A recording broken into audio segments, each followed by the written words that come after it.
Welcome to Discovering. Well, the firearm deer season is finally here, and like most hunters across the UP, I'm at camp. You know, the tradition of hunting runs deep across the entire country, but probably nowhere more so than here in the Upper Peninsula. Schools close, businesses shut down, and the dress code changes to anything orange. What is it about deer season that gets us in such a frenzy? Tonight we'll do some digging and see if we can get a little closer to answering that question. So sit back, put your feet up, it's deer season and time for discovering. The secret streams that flow beneath the cliffs of colored stone, forests thick and healthy with birch and pine and oak, surrounded by the greatest lakes this world has ever known. The black bear's awesome presence as he roams the hills and fields, call of the timber wolf, the loon's lonesome trill, the eagle soaring high above, the trout lies deep and still. These are what I treasure, the only way I measure feelings that I have for this fine land. There is so much to discover when you're a long-time lover of northern Michigan.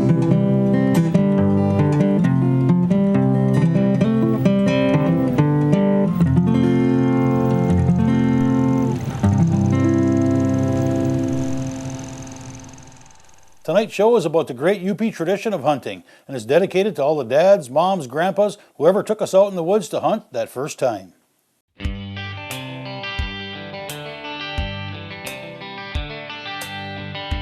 Hunting for white-tailed deer here in the UP begins in September with the Liberty Hunt and then runs from October 1st through January 1st. But when you say the words deer season, everyone knows you're talking about the last 2 weeks of November. 16 days of don't call me, don't email me, and don't bother asking because I probably won't do it unless it has something to do with deer. On the surface, one might think the words deer season pertain to a period of time designated for hunting deer with a rifle. But those two words represent so much more.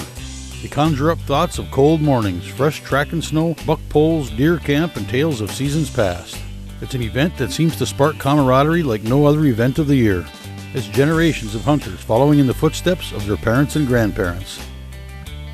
Tucked away in a quiet valley in a remote corner of the Upper Peninsula is a small cabin called Shrew Haven. Its residents are masters of traditional archery, and while traditional archery might be the common thread that connects them, it's not what draws them together each and every year. Just like the words deer season mean much more than a couple of weeks on the calendar, the words deer camp represent so much more than a place to hang your cap. We all have a like passion of traditional bow hunting. I mean, that's why we all have that same basic need to hunt with traditional gear and do things the hard way. And it's hard to find that many guys that feel that way and can get along year after year after year. And this is our place where we come to do that. And it's just, we're going to keep doing it till, you know, I'm 77 years old, and people say, Ron, do you still hunt? And my stock answer is, I will hunt till they throw dirt in my face. It's just like, I couldn't imagine not being able to do this. White-tailed deer they're a magic animal. And I think it's just, you know, for myself, I've been hunting since I was 14 years old. That's 1950.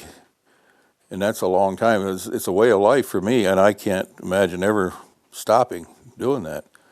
And these guys, even though they're younger than me, that's the same with them. They've been hunting all their life. And it's different up here because it's a different environment than it is down below. Down below, it's just like it's too crowded. People hunt differently. They hunt with different equipment. They hunt with crossbows and everything else. And up here, we just turn back the clock and live life the way we want it to be. And this is what we enjoy, and this is what keeps bringing us back. And as long as there's deer in this area, whether they're a deer behind every tree or just one deer every square mile, we'd still be here.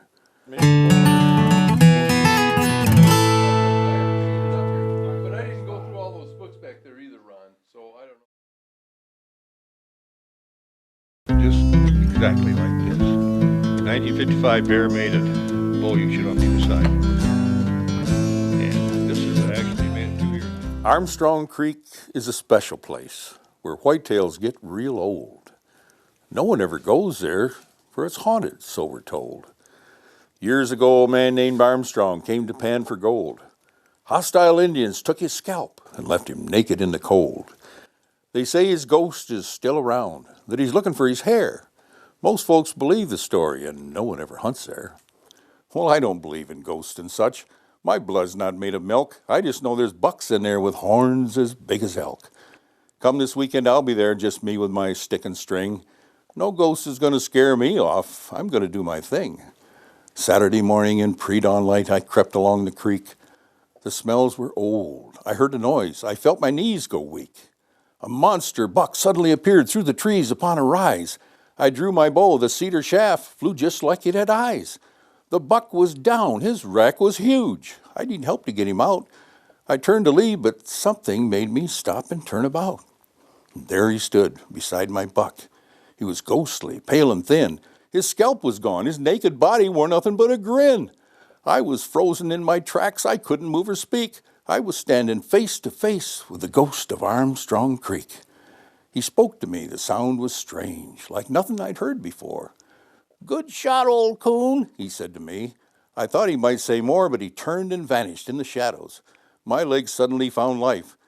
I flipped that buck upon his back and pulled my hunting knife. A slash, a pull, his guts were out. I grabbed him by a horn. 200 pounds of whitetail pulled as easy as if newborn.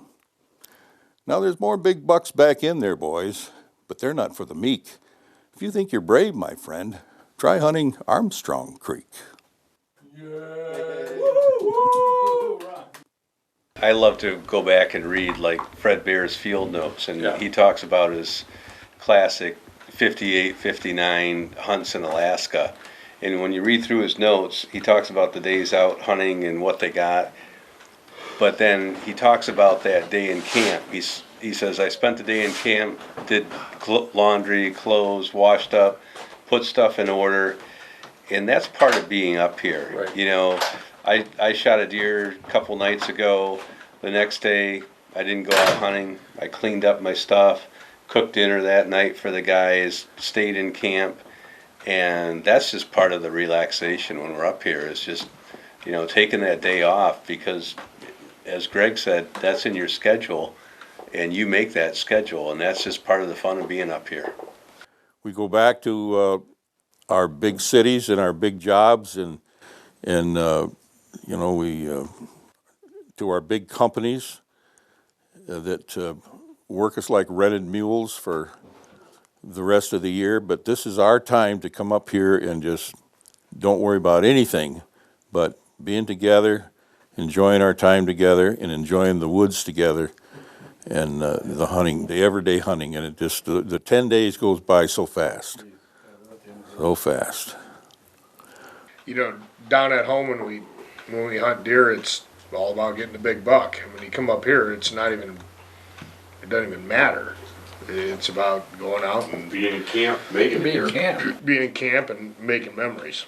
And now I come up here and hunted on crutches one year. You know, Ron said it best. He says, you know, this is the only time in your life when you make memories. He says, and if you pass up those memories now, you're not going to get them back later. And he's right. Yeah. You really listened to me when I told you? I actually do, you grumpy old.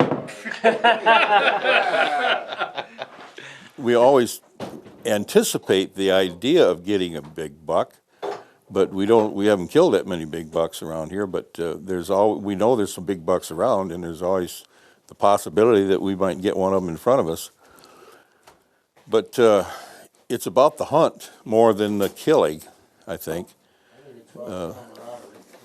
And just the idea of going out and hunting for that buck day after day after day, and even though we don't get them, we still enjoy the time hunting for them. I appreciate every day of peace and solitude up here, and being able to make my own schedule, whether I want to hunt at the break of dawn or wait 2 hours, just making my own decisions about what happens each day. It's a wonderful thing. It's different. I mean, all these guys have different experiences and they all have different techniques on how to do things, and we can learn a little bit off each one of them. I wanted to get a deer so bad. I mean, and it took me a long time to get my first deer. The thing is that, you know, I've gotten it, and I've gotten a few deer over the years, and now it's like, I just like being up here with everybody up here. I mean, it's just the fun of being up here. My best friend, my best hunting partner, you never understand why I want to come up here and hunt with these guys, stay home with all the big bucks, but just the camaraderie. You know? I mean, there's a good laugh up here. I look forward to it. We eat what we want. We say what we want. We scratch where we want, when we want. We don't have no women telling us what to do. And we just enjoy each other's company. We sit around here at night and we laugh at the same old stories, and I think that laughter, I can't remember laughing that much in a week's time my whole life other than when I come up here. And I think that that's the part of the therapy that we look for each year when we come up here. Down in Shrew Hollow by old Armstrong Creek sits a little log cabin with wood floors that squeak. In the evening the soft glow of gas lights are there, while outside there are whitetails, gray wolves, and black bear. Up on the oak ridge the acorns are falling. The bucks they are grunting, the does they are calling. So we slip in our stand and we wait for a buck. If the wind is just right, all we'll need is some luck. So come hang up your buck on our deer hanging rail. Then sit by the fire and tell us your tale. For the stories of hunting is why we come here, to hear the stories and to hunt for the great white-tailed deer. Oh yeah, that's why we come here. Now you remember, we're supposed to.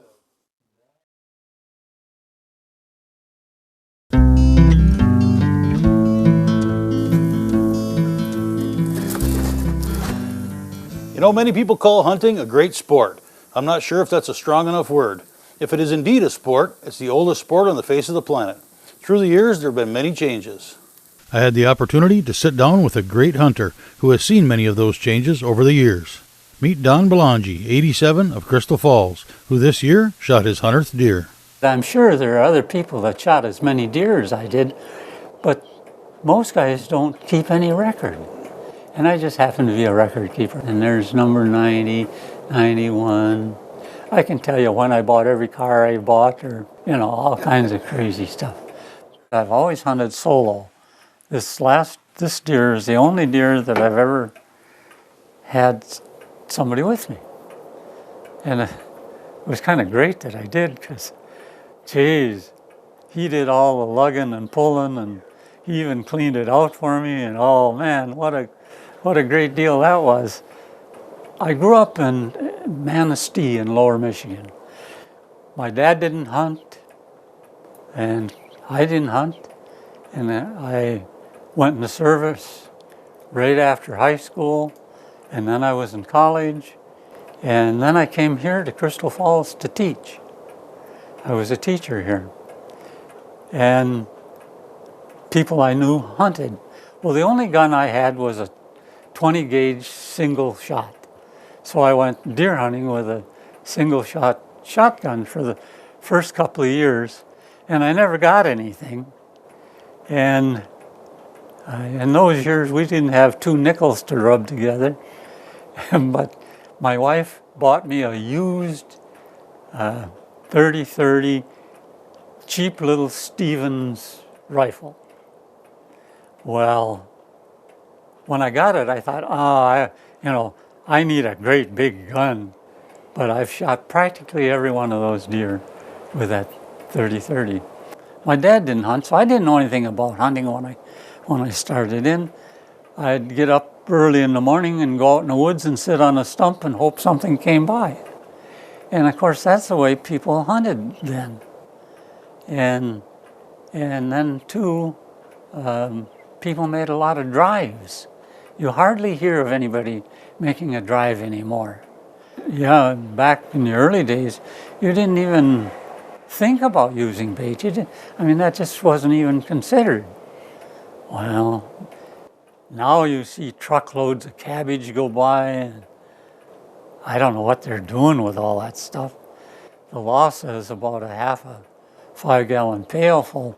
Well, I take a little pail about this big with a few apples and a little corn in it and just broadcast it. And it's plenty. You don't need volumes of this stuff. Any little thing will draw them in. Oh yeah, I think that program is great, that youth hunt thing. I know some people that work quite diligently in it, and I think it's an important way to get young people started. The whole gamut of hunting and fishing is sliding out of the picture. People are not doing it like they used to. There's too much of this. I saw something recently about the number of guns, hunting guns, they stressed Wisconsin. And in Wisconsin, there are more hunting guns than some small armies. And you add every state that has hunting, my heavens, how could anybody take over this country using guns? They're doing it in other ways, but boy, you'd have to do some awful things to take guns away from people. There's an awful lot of people trying to rid us of guns. So many people I know have extended families, and Grandpa started it, and the son or son-in-law is there. Now the grandkids are hunting, and boy, that's pretty nice. That's pretty nice.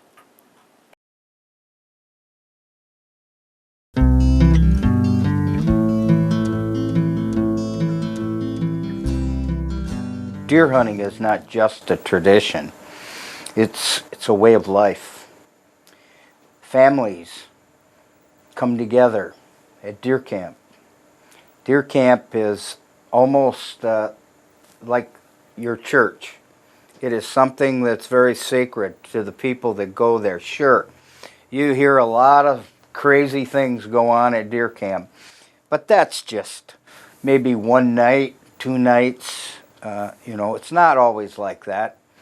And you eat good, and lots of storytelling. And as I said, it's a family thing. It's a family gathering, fathers and sons, fathers and daughters now. That's getting big. And I'm so glad to see the young ladies out there hunting. It makes me feel good that maybe I had an influence on them watching my show and saying, boy, I want to do that. I want to go to deer camp. I want to be a part of it. And I think that's great. I'm thrilled about it, to be honest with you. And I've been hunting up here since 1991, but I started hunting in 1950 down in lower northern Michigan, and hunting's changed a lot. There's a lot of, we didn't have baiting then, and we didn't shoot does then, and people would just go out and sit on a stump and wait for a buck to pass. And so hunting's changed a lot, but you can still hunt any way you want. You don't have to hunt with all the modern paraphernalia and stuff like that, but I think up here it's just easier to do it the way you want to do it than it is down below. Have you ever wondered, would we hunt the way we hunt today if not for that first initial taste of nature? Sometime, somewhere, somebody took the time to give us that first taste of the great outdoors. Thank you. Here's your first catch for your first deer. Yay! Kids are influenced by their friends, but even more so by their family. But it's no longer enough just to believe in hunting and hope that our kids will do the same. We need to see to it that they are given the knowledge and understanding of what it means to be a hunter so that they can make an educated decision for themselves. The decision about not just the right to own a gun, but about whether or not he or she will be a safe, educated, conscious, and ethical keeper of the tradition. I'm not a hunter because my dad was a hunter. I'm a hunter because my dad showed me what it meant to be a hunter. I learned the responsibility that hunting carries with it. I learned over time the true value of the satisfaction it provided. I unknowingly learned back then the things I now use to be a proper keeper of the tradition. So I went up to the hunt nearby and waited about 20 minutes. Then all of a sudden I put my head back up and I see the 3-point standing there. So I told my dad, because he wasn't paying attention, that there was a buck, and he said, "Do you want to take it?" And I said yes. So I waited until it turned broadside, and it finally turned broadside. Then I stuck it, and it ran about a good 80 yards. Don't let all that you've learned go to waste. Pass it on to the next generation of hunters. Show them what you know. So what's your favorite part about hunting? I get to spend time with my dad.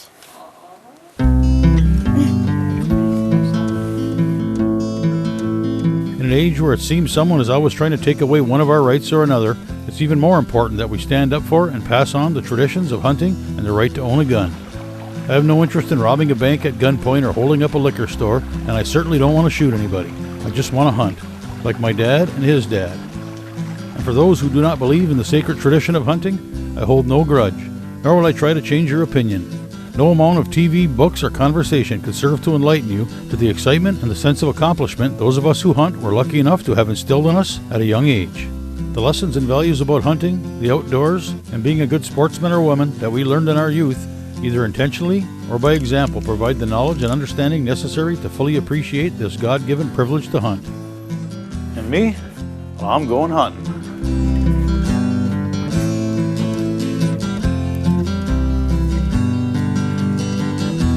That's it for this week. Good luck to all the deer hunters, and please take an extra minute to think about what you can do this deer season to pass along some part of what you know to one of our young hunters. Thanks for watching, and be sure to tune in next week when we take a look at some of the biggest bucks shot in the UP.